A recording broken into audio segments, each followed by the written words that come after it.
realize how little do our people speak up so often sometimes. It's just this idea of like that we are scared, that we're shy. No, it's just that we need to speak up as Latinos, as African Americans, as Asians, as Polynesians, as Native Americans. We need to speak up and say there is no cause for war. There is no cause for any of this.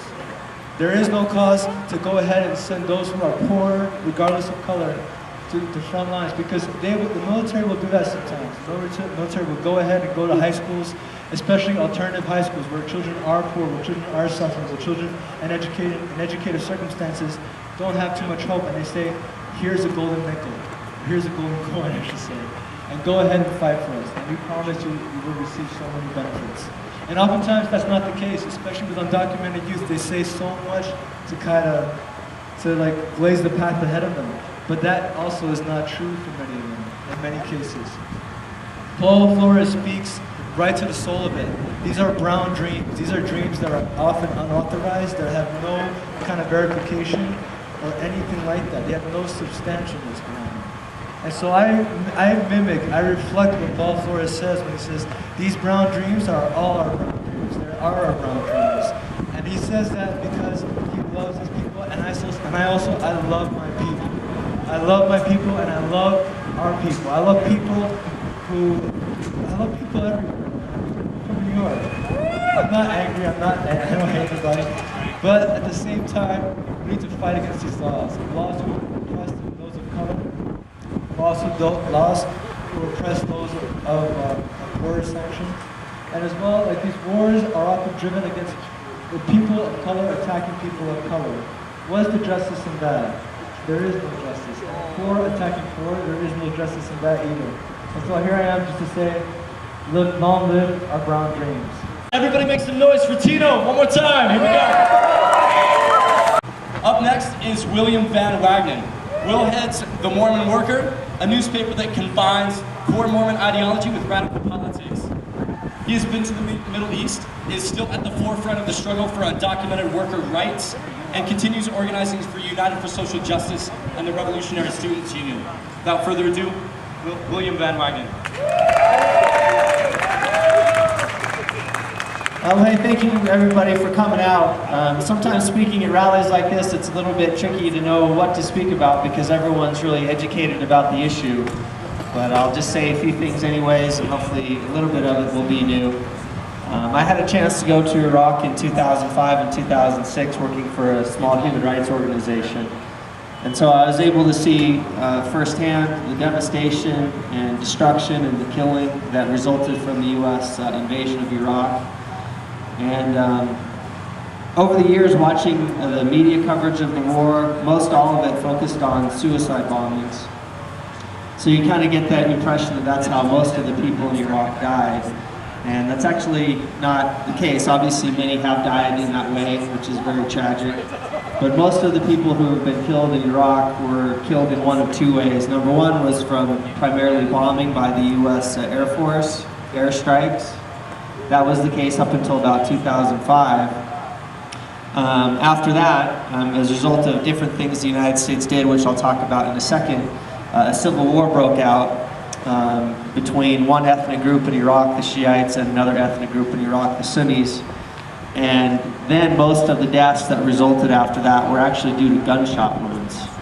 And those are things that you don't, it's not like there's a big explosion and the journalists can go to that spot and cover it and get footage. So as time goes on and more studies come out, it is looking that that's actually the case, that there were about 1 million Iraqis who have died as a result of the war. And it is really hard to express how the gravity of such a crime that George Bush and the other members of his administration ordered the war, and really how terrible that is. And it's been interesting to see the coverage now of what's going on in the Middle East. Again, to see in the media how people assume that the United States is looking out for democracy and wanting to help the people in the Middle East, when in fact the United States is responsible for 1 million dead Iraqis, and that's only from 2003 until today. They're responsible for hundreds of thousands more as a result of the first Gulf War and as a result of the sanctions that were imposed on Iraq between the First and the Second Gulf Wars. So the number of victims, I don't know, it's just really hard to even imagine the death and destruction, the misery and the chaos that have really been caused by U.S. foreign policy. And so we need to remember that, again, it's not for the sake of promoting freedom, it's not for the sake of promoting human rights, it's really about making money. We know the 2003 invasion was launched for the benefit of big oil companies who made trillions of dollars because the price of oil went up so high as a result of the war. We know that weapons manufacturers like Lockheed Martin made billions of dollars from the weapons that they were able to supply to the U.S. military, which we as taxpayers have to pay for. So again, it's all about money, and that's even the case, again, in the Middle East still today, of course. The reason the United States is trying to prop up these dictatorships in the Gulf, in Bahrain, Saudi Arabia, etc., is because, number one, we have military bases there, and secondly, they buy about $80 billion of weapons from the United States every year.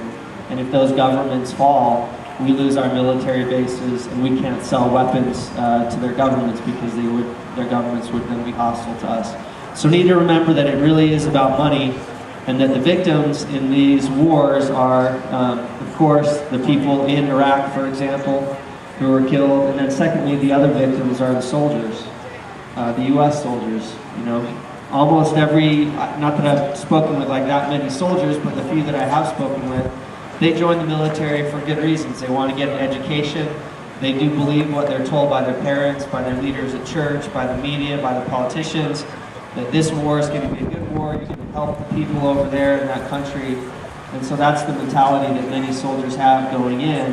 And then of course when they get there, they're put in a position where they do have to violate human rights, they do have to torture people, they do have to kill innocent people, they do have to break down doors, they do have to beat up a husband in front of his kids, they do have to shoot people at checkpoints.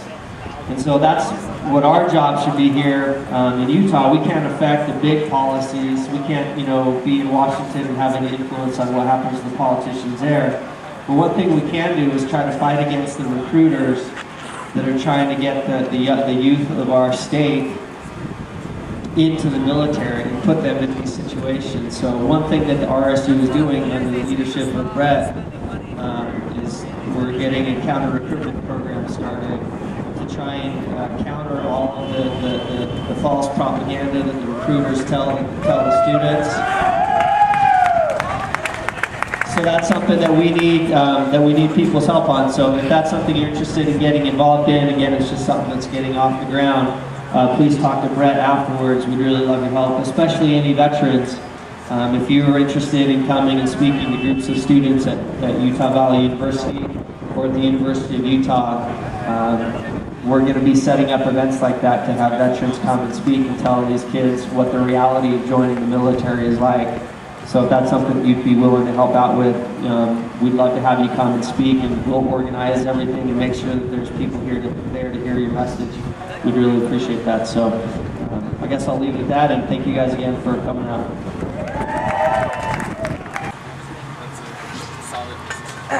All right, up next is Kristen Lambert. Kristen is a student of anthropology with a special interest in structural violence and gender studies. She is head of the Women's Committee, is vice president of the UVU RSU, and is an anarchist. Give it up for Kristen, everybody. So I'd first like to thank you for all coming out and braving the cold, because obviously it's not summertime here. Today I'm going to be speaking about how women are affected in the war. Today we join together in solidarity with thousands of other people across the country to protest a war that has continued for the last 8 years, despite Obama's promise of troop withdrawal. When the invasion of their world began in 2003, several lies were spread in an attempt to create support and instill confidence in a war that the U.S. knew would benefit few while forcing countless others into suffering. One of these lies pertained to women and their freedom. We were told that the United States would deliver democracy to Iraqi women. Over and over again, we were fed the myth that these women would become empowered. Yet, an alarming amount of evidence proves the contrary. Despite promises and hopes given to Iraqi people that their lives were going to change, the lives of Iraqi women have become a nightmare, with rapes, murders, and kidnappings happening on a regular basis. Lizzie Shramko, a women's rights activist, explains the situation. Quote, "In the tradition of colonialism, the U.S. initially engaged in the war under the guise of freedom, campaigning specifically for women's liberation. Tragically, the manipulation of women's interest as a strategic element of the occupation transformed women's bodies into the location of a cultural war between the growing number of Iraqi insurgents, politicians, and citizens opposed to the war, and an American administration that pushed women's liberation as a Western cause. The fact is this: the lives of women in the Middle East have worsened since 2003. There have been 2.7 million internally displaced people within Iraq, with 82% of them composing women and children. For women to pursue daily activities such as work, school, or even leaving their homes, something here that we don't even think about, a security that it doesn't even enter into our minds. Women there run the risk of rape, assault with acid, and even death at the hands of reactionary religious fundamentalists, which have increased since the invasion. This is a result of the United States disbanding a secular constitution and dividing the Iraqi people against one another along religious and political lines. The Iraqi constitution in 1970 was dissolved during the overthrow of Saddam. Specifically, Article 19 on equality contains two sections. A, citizens are equal before the law without discrimination because of sex, blood, language, social origin, or religion. Sounds familiar, right?